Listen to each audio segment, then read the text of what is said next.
Hello साथीहरु, के छ खबर? सबैजनालाई सन्चै छ होला? तपाईको माझमा फेरि पनि उपस्थित भएको छु म परमेश हेताङ्गा, भूमिका स्थान नगरपालिका वार्ड नम्बर 7 बर्बासरका खाँचीदेखि। र यसै गरी सबैजनालाई स्वागत छ मेरो छोटो मिठो मिनी भ्लगमा। र यो मिनी भ्लग हेरिसकेपछि मिठो कमेन्ट सुन्न नभुल्नु होला।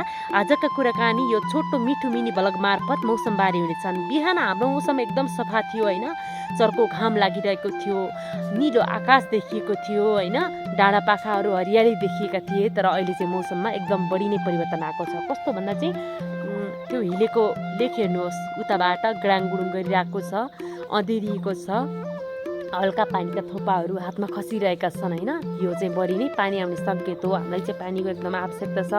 किन भन्दा चाहिँ हामीले मकै छरेको केही दिन बितिसकेको छ, पानी अझै पनि आउन सकेको छैन। मकैले टुसा हालिसकेको छ, त्यसलाई चाहिँ पानीको आवश्यकता छ, मकैलाई पानीको आवश्यकता छ। त्यसकारण चाहिँ हामीलाई पनि पानी नै चाहिएको छ हैन।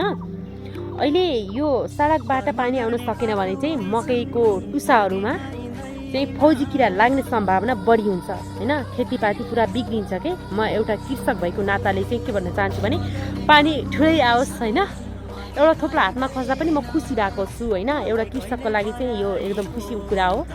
समयमा पानी आउन सकेन भने समस्या हुन्छ।